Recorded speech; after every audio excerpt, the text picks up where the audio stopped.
in this up till now, what we have seen initially in the first chapter, we have seen what are the different areas of what is exactly memes and what are the different areas of applications of memes. In second, we have seen the memes material. In third chapter, we have seen some of the sensing and actuating principles. Again, at that time also, I explained some of the devices. In fourth chapter, we have seen uh, some of the fabrication methods, that is lithography, deposition, oxidation, etc. Now, in the fifth chapter, we are going to see actually the MEMS devices. Is each and every there are near about 6 to 7 MEMS devices in your syllabus. So we are going to see each device, its working principle, how which sensing mechanism is used, and how it is fabricated, its structure, and how it is fabricated. That we are going to see. So now again in this also we are going to see the pressure sensor. Again, working principle of pressure sensor. So many times we have seen in the first chapter also we have seen the pressure sensor, in the third chapter also, and now in this chapter also we are going to see the pressure sensor.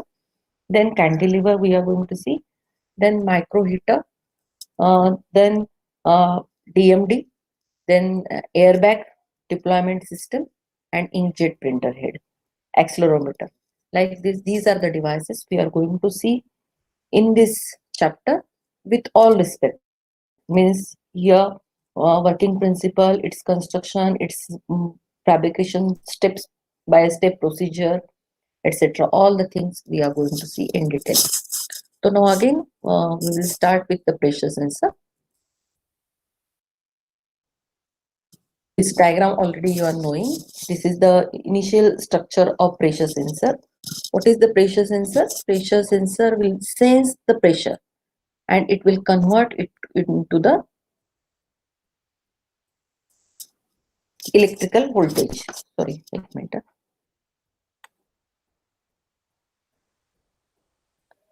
It will convert into the equivalent electrical voltage. So here, these are the two types of pressure sensors fabricated. Depending upon the fabrication, these two are classified. This is the back side pressurized, and this is the front side pressurized. Generally, in general application, the first pressure sensor is mostly used. So this is a backside pressurized.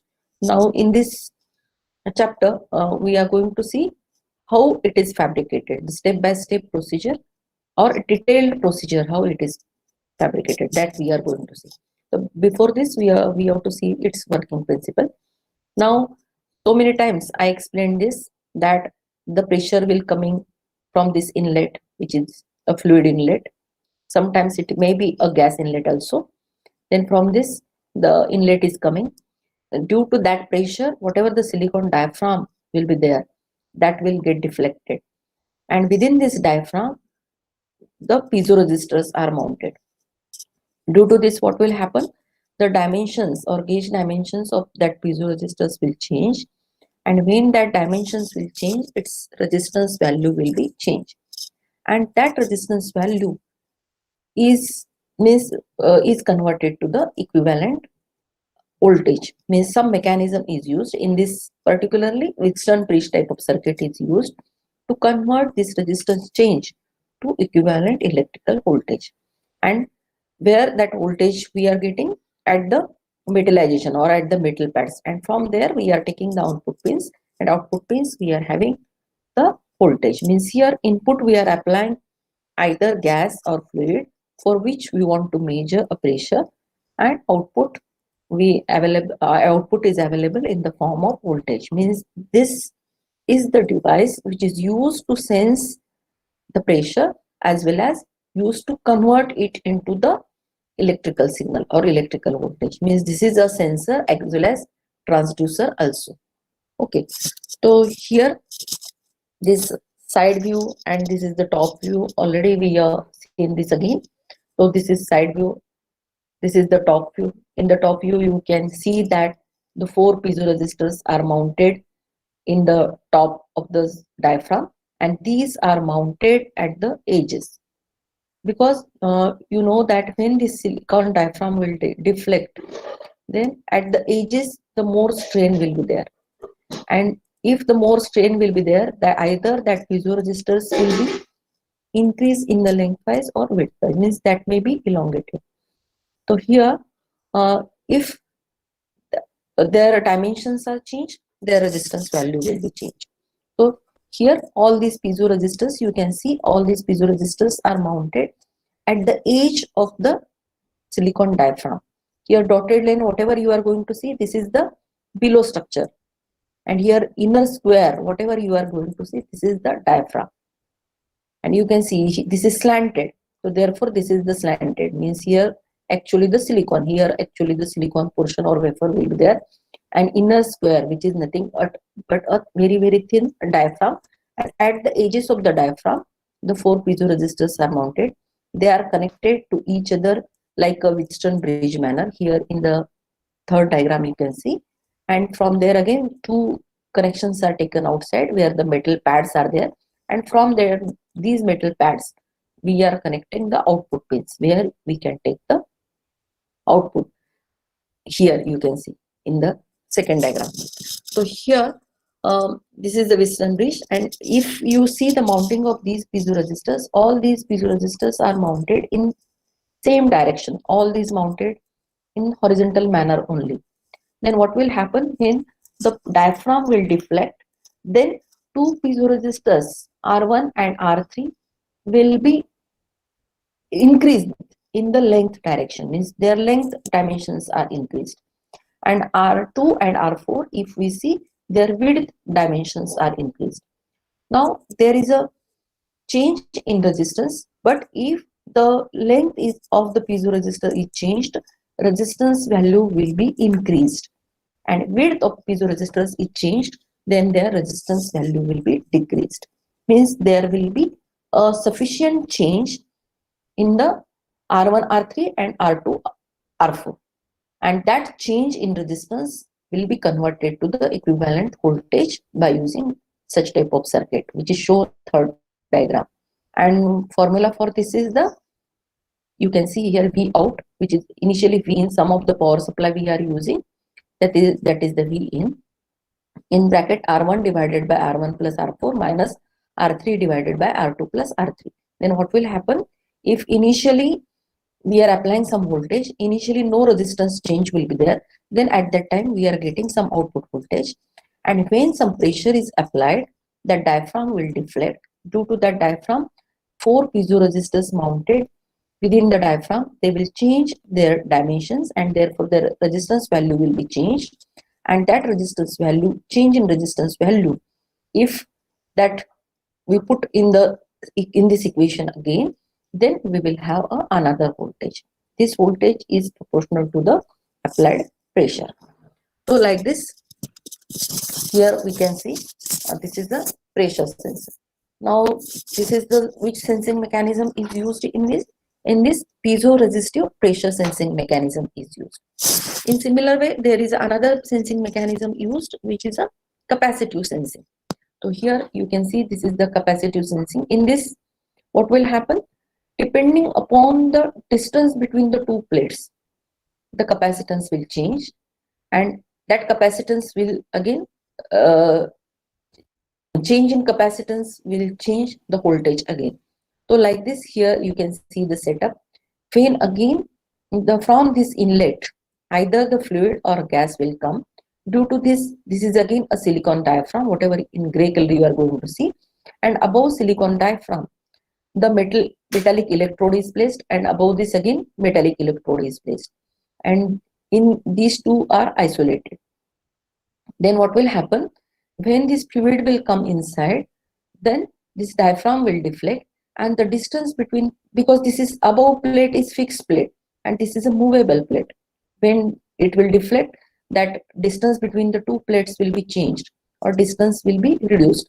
When distance will be reduced, you can see in this expression that when the distance between the two plates is reduced, the capacitance will be increased.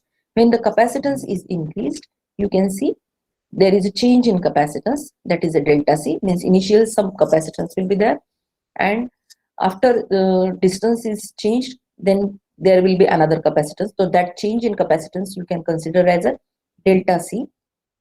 So V0 is equal to delta C divided by 2 into 2C plus delta C into V. This is the formula which will convert your change in capacitance to the equivalent voltage, and this is the circuit, one type of circuit which or mechanism which is used to convert the change in capacitance to the equivalent voltage.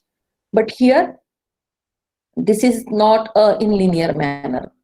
Linear manner means change in capacitance and gap. This is not linear, or this we will get a non-linear IO relation. That is the main drawback. But here this type of circuit is bulky, but capacitance some advantages. That is, it is suitable for elevated temperature. Means whereas if we see the piezoresistors for high temperature, or if we are using that pressure sensor in the high temperature environment, then that piezoresistor pressure sensor is sensitive to that temperature. Therefore, at that environment, we can't use the pressure sensor with piezoresistive pressure sensing mechanism. So at that time, we have to use the capacitive sensing mechanism. So these are the some of the advantages and disadvantages of the piezoresistor and capacitance. This piezoresistive sensing is small in size. Linear IO relation we will get. Linear IO relation means what? In proportion with pressure, applied pressure, we are getting proportional output voltage.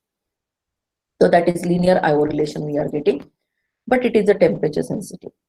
For high temperature, in high temperature environment, we can't use the pressure sensor with piezoresistive pressure sensing mechanism.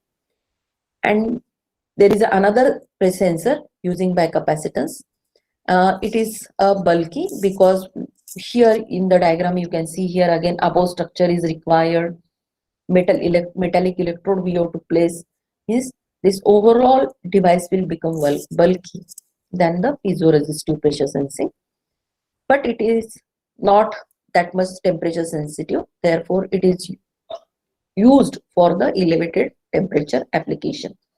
But the drawback of this is that non-linear IO relation means in proportion with the pressure, the distance between the two plates will be changed, but that distance is not proportional to the output capacitance. So therefore, we are getting a non-linear IO relation, and overall production cost will be low for the capacitors. So like this, we have seen these two. Now we are going to see the actually how it is fabricated. Now here we are up to now whatever the things we have learned, now that we are going to apply at the time of fabrication process. Now here I will stop the sharing this. I will share another PPT.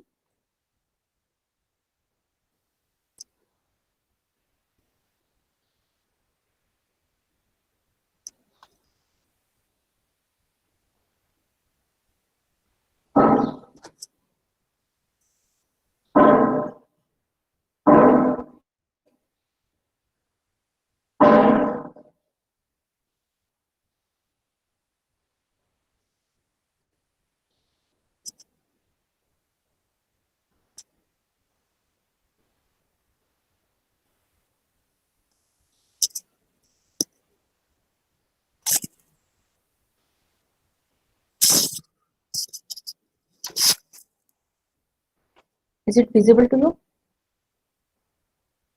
Yes, ma'am. So here in this slide show, we are going to see the presentation.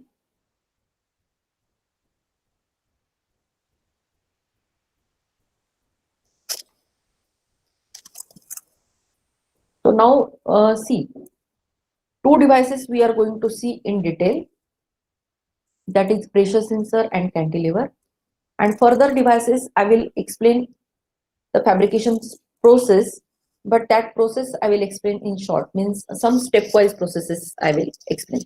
But here for the pressure sensor I will explain how to select the fabrication steps, what are the masks, all the things that I am going to explain here.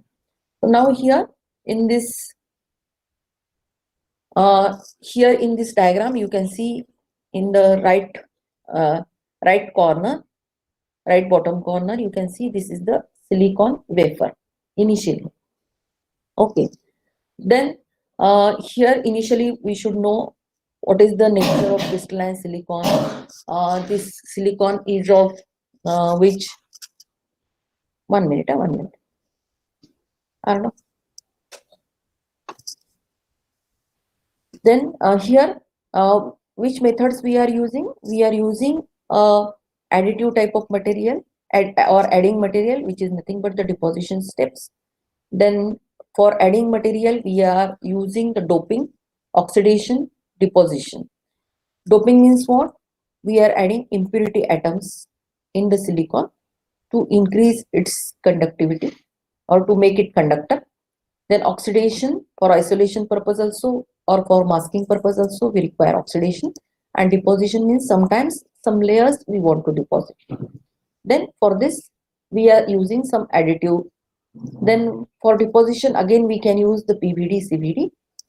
But means here initially some paperwork we have to do. If we are going to fabricate the device, that device we can't fabricate directly. Initially some process flow we have to decide, and in that process flow we have to decide that which are the processes we are going to use, because again here we have to see in our fab lab which are the processes or which are the equipments available or which processes we can use. Initially that we have to find out, and using that processes we have to follow the process flow. Means here initially again deposition will be there. For deposition we can use the PVD, CVD. Oxidation we can use the thermal oxidation, or we can use the wet oxidation, we can use the dry oxidation. Then among these which is suitable for our device, again that we have to use. Doping, again there are two methods: diffusion we can use, or ion implantation. Then we have to, then for particular step which process is mostly suitable. Okay, and which are the materials we are using for that material, again for that particular device, which method is suitable, and again we have to go along with the availability of the equipment also. So here initially some process flow we have, or some work we have to do, or paperwork we have to do. So here these are the steps. Means for fabrication these are the steps required. Means initially we have to find out the silicon wafer, or initially we have to take the silicon wafer. Then some additive type of operations we have to do, that is doping, oxidation, deposition. Then photolithography, because we want to create the windows, we want to create the patterns, means photolithography definitely we require. Then bulk micro machining, surface micro machining will be there. Then among the bulk micro machining, means here either we can go for bulk micro machining or surface micro machining, that we have to decide. Then if we are using the bulk micro machining, surface micro machining, again then etching process is again there. Then which are the materials we are using for masking, which are the materials we can use for the etch and solution, again which type of etch we have to use, dry etch we have to use or wet etch we have to use. Is all these processes we have to decide initially. Okay, once all these processes we have to decide, we have decided, then we have to write all these processes step by step. Step by step, again for this some considerations will be there. Then how do we choose which step we need? Then how do we choose the order of the steps? Means here initially which steps we need, that we can see here. Means if we want to dope, oxidation, photolithography, either bulk micro machining or surface micro machining, means here we have selected the steps.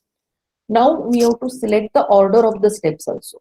Means first which step we have to use, then second which step we have to use. Like this order of the steps also we have to decide.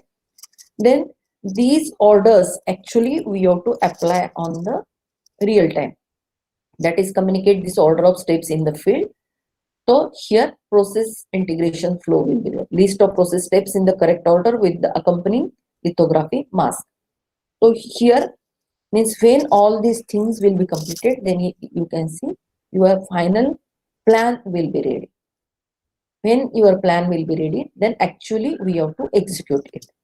Then when we are making a plan, then here I will show this is the three-dimensional diagram, which is a bulk micro machined pressure sensor. Because see, generally pressure sensor uh, is fabricated by using the bulk micro machining, and cantilever is fabricated by using the surface micro machining because of its structure. If we see within the silicon substrate, we have to create the diaphragm. Then here we have to use the bulk micro machining because we are not creating a layer by layer structure. So here we have to use the bulk micro machining. So therefore, for this particular pressure sensor, we are going to use the bulk micro machining, and with this, by using this method only, we are going to see how this is fabricated. Now, if you see the diagram here, this is a three-dimensional diagram. Again, this is a cross-sectional diagram also. Three-dimensional diagram of pressure sensor. Now, which are the different layers that you can see? So here, this is the, here you can see. Ma'am diagram नाही दिसत आहे. Diagram दिसत नाही करे. थांब मग. इथे दिसते? हा आता दिसते. बर. So here, you can see here in this, if you see the diagram, this is a three-dimensional pressure sensor.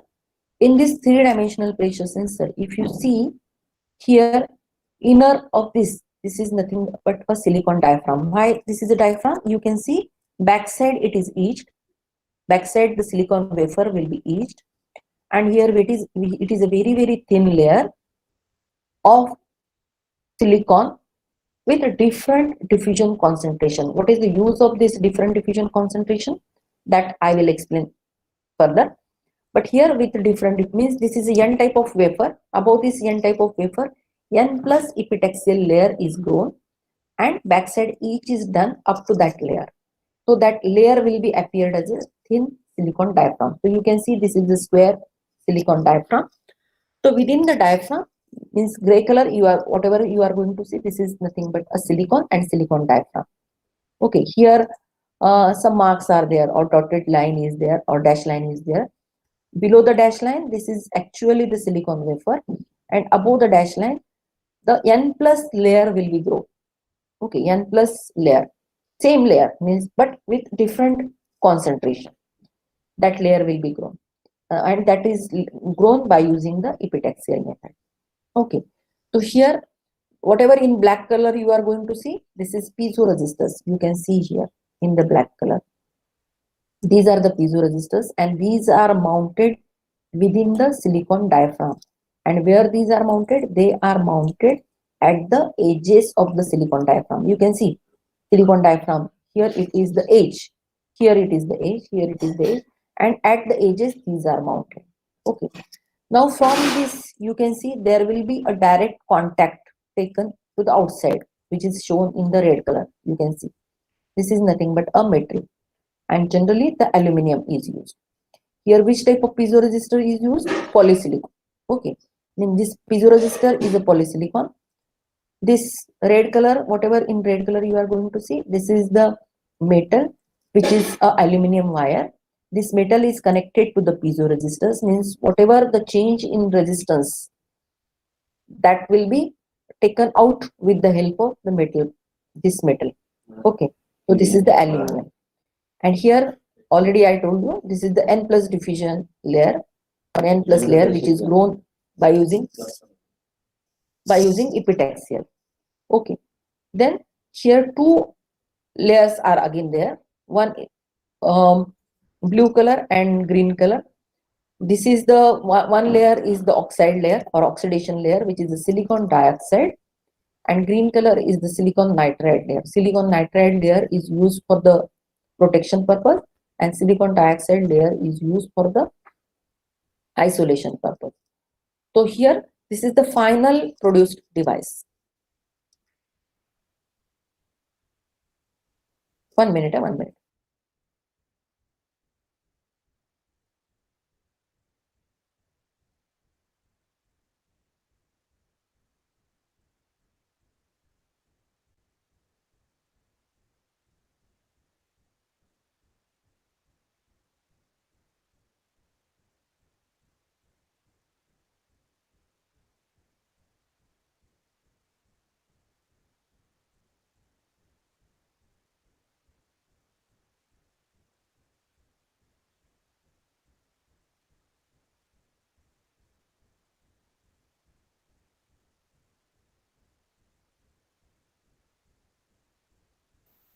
Okay, sorry.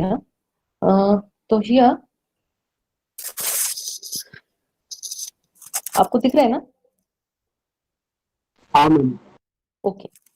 So here, this is the main diagram. Now we are going to see which are the steps we are using. Now first step is that each backside. Means when we are taking a silicon wafer, then first step is that we have to etch the wafer from backside. Then before this, we have to add a epitaxial layer. Okay, one wafer will be there. Above this wafer, we have to add the epitaxial layer of N plus doping or N plus layer. Okay, so first step is that. After this, we have to do backside etch. Then for backside etch, you can see in the diagram that some window should be created because some part we want to etch and some part we want to protect. Then that part should be protected by using the silicon dioxide and silicon nitride mask, and after this by using the photolithographic technique the window will be created and then backside etch will be done, so that only the middle part or open part will be etched. Okay, so that part will be etched. Then for etching, these are the steps you require. Add SiO2 and nitride layers. You can see SiO2, which is blue, and nitride, green. Each area above diaphragm to give diaphragm ability to move easily. And